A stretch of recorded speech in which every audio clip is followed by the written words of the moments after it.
Hi, welcome. Thank you for joining us today. Journeys to Mount Shasta.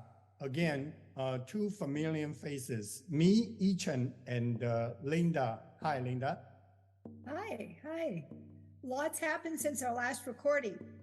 That's great. So that's why we're going to uh, uh, keep provide an update, and then we're going to talk about something going on, and also whatever we like to share today. So, Linda, last time we talked about your event in July, right? Right. And in the last, since we did the sweat lodge, I keep getting different information. And in the last, let's say 24 hours, I got new information to postpone it because I don't have a new sweat lodge built yet. And so that needs to get done. But two, I've been invited to be a speaker at the Best of Mount Shasta since we last did our video. And so it made me clearer that I should probably do my workshop and do it a little bit differently in October. So as it looks like it's going to be the 5th, 6th, and 7th. I'm not sure on the dates completely because, like I said, it's all new information. But we're also going to do a talk. My friend Marlo and I are going to do a talk on Saturday from 1 to 4 at Soul Connection about the medicine wheel. Because, we're going to talk a little bit about soul retrieval, but all of these things make a difference in our lives, where we are in the medicine wheel and how it affects us. And then I'm hoping to get my manuscript to the publisher by next week and start them doing the editing and getting a good title. That's wonderful. Yes. So you mentioned about the soul connection, the speak with the Marlow. Is that including your October event, or it's a different event? No, it's going to be part of the event. Because what I want to do is I love the woman at Stony Brook, and we will be there part-time. But actually what I'd like to do as we're moving forward is include as many businesses and people in Mount Shasta that I can. Because, some of us are a little more hidden in a sense. And that this way, this will be the first time that Marlo does a talk. And I think it'd be a good venue there to do it because he's more involved in the medicine wheel than I am. And he has a lot of details and stuff. And, what we'll do is bring our train here in Mount Shasta. We'll bring the group that we have, but we'll also open it to the public so that if other people want to join, they can join. Because I think it's an important part for people to understand where they're at in the medicine wheel in reference. Because, it's just such a great teaching. And I think a lot of times, including myself, I minimize it. And then something will come up, and it's kind of like when I was writing my book and I realized that a lot of it was done pre-North, before I was in the North. So a lot of my experiences were pretty intense. They weren't like la-di-da, and they weren't just meditating. It was doing hard work and showing up. And that's kind of where the West is. You're kind of driven and you think you know what you're doing. And then you get to the North and you begin to realize you didn't know much. You thought you did, but you didn't know as much as you thought. So that's the wisdom of us. So can you also tell us a little bit about that? You were just invited to be the speaker of the of the Best of Mount Shasta. Well, a few years ago, we did the Best of Mount Shasta, and we had very different speakers, and it was really a success. I think everybody enjoyed each other, but then people came, and we were able to do readings and do counseling and I brought Ron and I brought Frank Tom. They're both Indians. And Ron has kind of a speech impediment, and I did my talk, and then he didn't stutter or do anything. And he's a really big healer. So we drew the right people. So I was out painting my fence one day, and she saw me. I hadn't seen her since the pandemic. And she's, "Oh, Linda," she said, "I'm going to do the Best of Mount Shasta, and it's going to be over Labor Day." I don't have the exact details because it's still sort of a work in progress.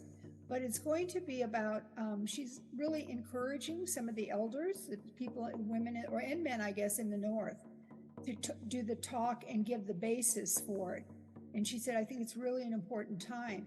So that kind of propelled it. She said, would you be a part? Because she felt that the last best of Mount Shasta, she kept saying, Linda, you're the heart. Because I was sort of in all the Zooms and I was encouraging different things. And so she wants me to be a part of it and encourage other people, to be a part of it. Because through the pandemic, it's been isolating. I mean, people have come to visit, but not for the teachings as much as like when Marlo was here last weekend, he has the message that you have that he's moving here. Not today, exactly what you've said to me. And, it's so funny because I hear this from other people. And of course, I had that message many years ago. So when it's the same sort of enthusiasm and it's sort of the secret, well, it's going to happen when the time's right. And I just met a woman on the trail and she was asking me, oh, do you live here? And I said, yeah. And she said, oh, you are so lucky. And I said, well, it's not really luck. And she said, oh, I know the mountain called you.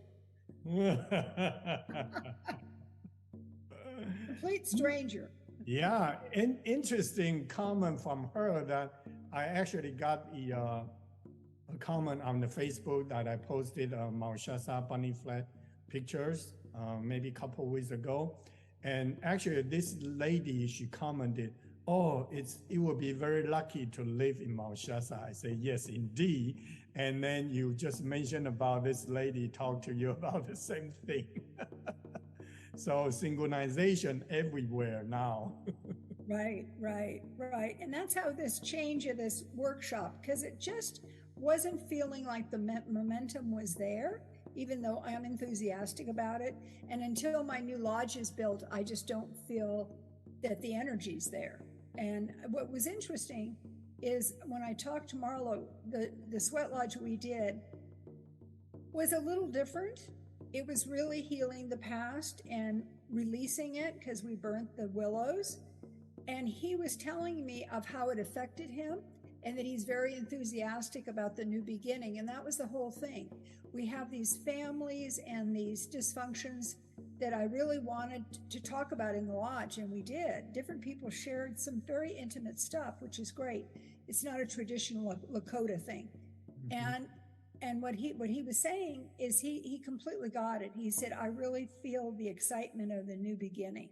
Wonderful. And that was really, until the lodge is built, I think we're sort of in the process of building the new beginning. Yes. I think it's kind of like my crazy book. It's like the time wasn't right. It wasn't right. Yes. But right now everything is kind of in line, and then we'll just keep moving forward and then keep moving up. Yeah. Right. So very good. What do I want to say? Okay. Before we go into this soul retrieval, I would like to share something that this has been on my mind for the past about 2 weeks. And finally today, I get to sit down and actually type it down. So I would like to share with our friends and families here. Is just a few sentences. And this is the word to starting me off. It's a solitude is a wonderful gift we could give to ourselves. It is a choice of freedom, free from social obligation, free from needing validation from others, free from meeting expectation from outer world. It is free to be you and only you. Free to take time to reflect your life as well as soul mission. Free to connect higher vibration. Free to bring insight into your perspective. Free to create harmony and balance in your daily life. May peace on earth and filled with joy. So that's something that solitude, this word has been on my mind for the past about 10 days. And then I just feel like I really have to sit down and type it out. So I did like a meditation today to finish this. So that's the one thing I'd like to share in this video with everyone here. Yeah. Well, it's a real gift if you take advantage of it. Yes, yes. The solitude and doing that and moving forward. That's beautiful. Yes. So, yeah, Linda, I think last time we talked about we're going to kind of share the idea of a soul retrieval, right?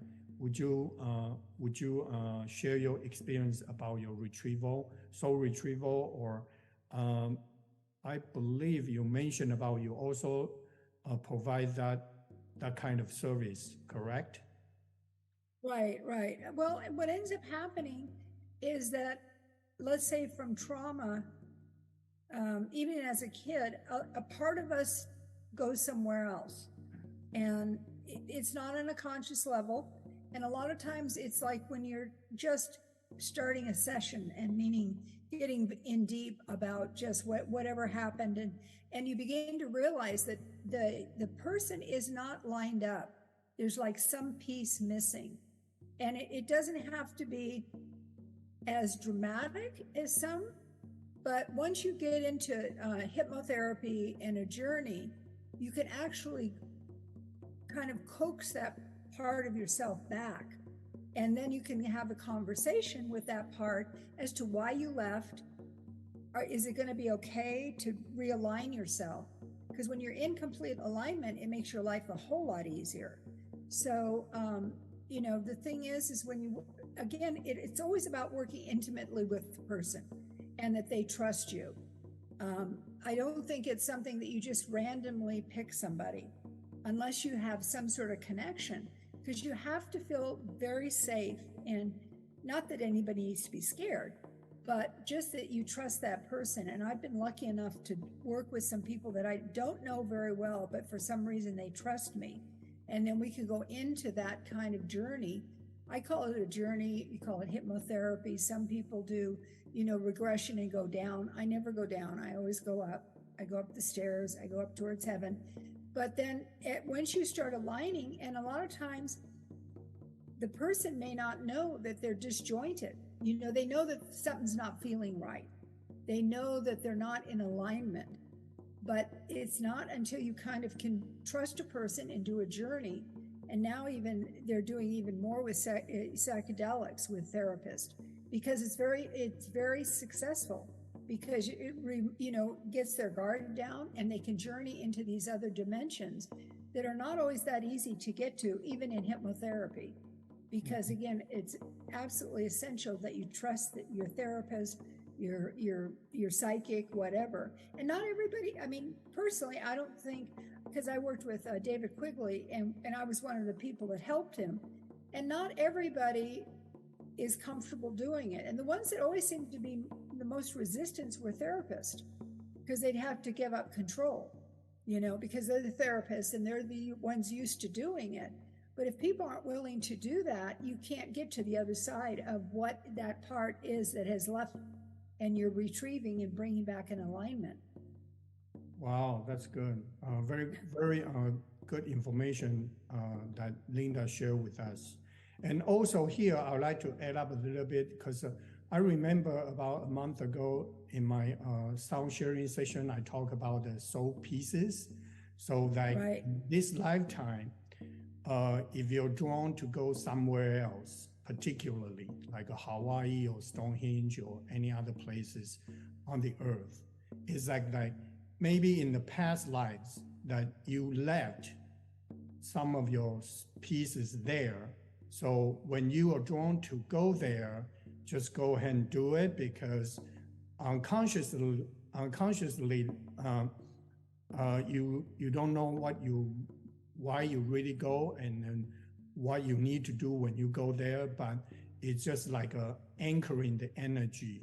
So when you go there, automatically you kind of retrieve that piece of your soul pieces there, then will make you whole slowly.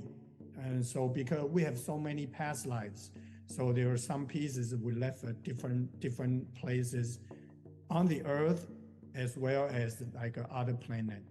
So what Linda just shared with us, soul retrieval, is a similar concept, but the one I just shared is that it's more about from the past lives. That's why you feel like, okay, this life, sometime you really feel like you need to go there, you need to go there. So we're talking about current life, which was Linda just shared with us, and we talk about past lives, and as well as the future life as well. So I think those are the information that you can take on it, and then to see if there's something that you're drawn to it and you would like to experience that part of journey. So yeah. So let me just say that my first remembrance of a past life, I was at Notre Dame in Paris, and I was standing by the Seine, and this whole past life came up, and I didn't really understand it at the time because it was the smell of the river, and of course Notre Dame, and then we went to Scotland after that, and that was part of the same past life that I entered a convent. And so I did, what you're talking about is what I wrote about in my book. It was a whole lifetime journey that really affected this lifetime. But I had the memory of each piece of it that made my choices easier in this lifetime, because there was things that I needed to pay attention to that I didn't in that lifetime. Yes, so that was a very good example that Linda just shared with us.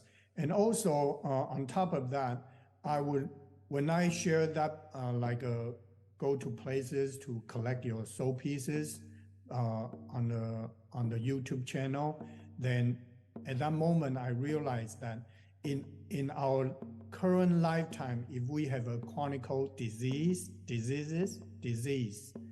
that we thought is from our gene, yes, it is, but also because of some of the soul pieces that you have not collected, have not retrieved it. That's why we have those kind of like a chronic disease. So if you're guided to go somewhere, just go. Because that will actually help you. Because in my personal experience, that I've been feeling like my physical body is getting healthier, not just because I'm working with the spirit, and also that the spirit or the guardian angels or masters, they are helping me to repair my body, physical body, while I'm sleeping. So this could happen to everyone, as long as you're sending out the intention, asking for help, asking for support and assistance from the spirit, from the higher vibration, then this will happen to every single one of you if you are willing to do so. Yes. Yeah, resting is such an important part of the digesting of what's going on. And especially when people leave Mount Shasta, I always tell them that when they get home is when they'll really understand what they've gone through, because of just being in that altered state of sleep. Yes. So what else? Okay. Another thing I would like to share with you is that dynamic meditation. I believe I talked about this in Mandarin few times already, but today I try to share this part of the information in English, and then because I think it's very helpful to people like us, working on this spiritual journey. Is that dynamic meditation means that in the old days, when we talk about meditation, we kind of how do you say that? The meditation that we understood is that we're gonna put ourselves in a dark room and then sit there, don't talk and not anything for at least 2, 3, 4 hours, or even half day, 1 day or 2 days. But because of the vibration on the Mother Earth vibration and human consciousness vibration is not as high as right now. So that's an old way of doing meditation. The reason I use a dynamic meditation is that I'm going to explain to you right here is that whatever you're doing during the day, that things that you enjoy of doing it, that you 100%, even 120%, 200%, pay attention on whatever you're doing. The entire process to you is a meditation. So it doesn't have to be sit there still, don't talk, don't think, not at all. It's like if you're cooking a meal for your families and friends, in that entire process, you're creating dishes. You try to think, try to be more creative. Oh, what am I going to cook today? How many dishes and what kind of combination I want to present? And doing that entire process is your meditation. Because nowadays, all the data, internet, all the data information kind of flooded everywhere. So we don't really have time to sit there for 2 hours and not talking, not thinking. So that's why dynamic meditation is good for everyone, is that you need to find your own, the one that fits you. Not everybody have to be same. For example, if you like swimming, the moment you jump into the pool and then you swim laps about 20, 30 minutes, that entire process is a meditation for you. That's why we can call it like a dynamic meditation. Also, if you like painting, the entire process is you're painting, you're creating with the color, with the shapes or the scenery that you put it out, you paint it out. That process is also meditation for you. So there are a lot more examples that you can think of. Just find the one that fits you the most. Like Linda, every day she goes take a walk with a peach, and then that process is also not only the vision quest, but also it's a meditation process for her. So because that's a time you spend time with you yourself, and then that's very important to know that because nowadays we don't have time to sit there for 2 hours not talking, not thinking. So find something, some activity really uplifting you, and you really enjoyed it, joyful of doing those. Then those are your meditation, and you can call it dynamic meditation as well. Yes. Thank you for doing that, for saying that. Because a lot of times for me, cooking is a meditation. And especially if I'm fasting, I mean, that sounds kind of crazy, but I really enjoy it. It is a high level, because it's like how you feed people. And just, or even my doing yard work is a meditation for me. Yes. I just love it. Yes. So a lot of things in our daily life that can be your meditation because we got so distracted from all other stuff like a TV, like an internet, those kind of thing. So find the one that you can spend at least, some time every day or every other day to do it. And that's your meditation, process. So that's very good. And everyone is different. You don't have to do painting. You don't have to do swimming. You can find the one that fits you the most. Yes. Thank you. That's really good information. Yeah. A lot of people don't really identify. Like if I'm going to be working with, let's say, a harder client, I will go for a really long walk to kind of prepare and to get centered. And I know I'm doing that. I mean, I do it intentionally. But, and I look at the trees, and it's not like I'm thinking the whole time, but I'm appreciating nature. because I live in an area that I can see those, and now the flowers are in bloom and all that. So by the time I get home, I'm ready to do whatever it is. Yes, that's right. That's right. So anything else that we haven't covered that we would like to cover today? No, I think you did a great job. I think that's great. It's a great way to end it. To Okay, remind wonderful. people, yeah, to remind people that it's just a dynamic meditation. Yes, yes. I think that's very Love it. helpful information, for everybody.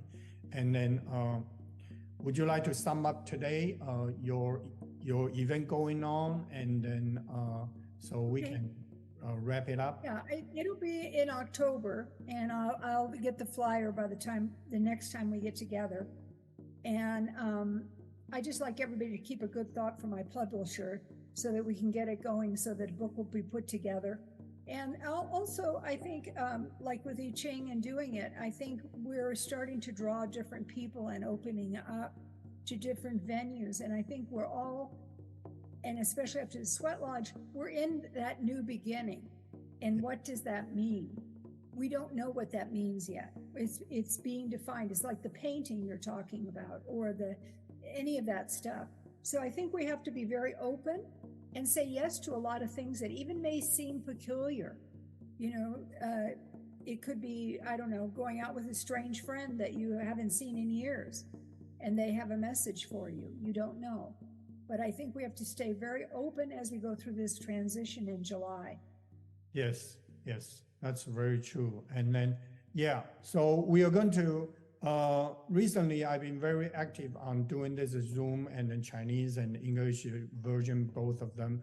So that's, you can see the energy, this way of the energy is actually going. So we want to take advantage of that, just, flow with it. So whatever you like to do in your life, or the current stage, whatever you want to accomplish, send out the intention, and then just one step at a time, and then march onto it. Then I'm sure you can manifest sooner than later. Yes. Right. Thank you, I Ching. So yeah, so that will be our session today, and I really appreciate that Linda, my super co-host, every time helping me. I love it. Yes. I love it. Yes. So we will see you next time. Thank you. Okay. Happy 4th of July, everybody. Yes. To our independence and our successes and our new beginnings. Aho. Yes. Aho. Thank you. Bye-bye.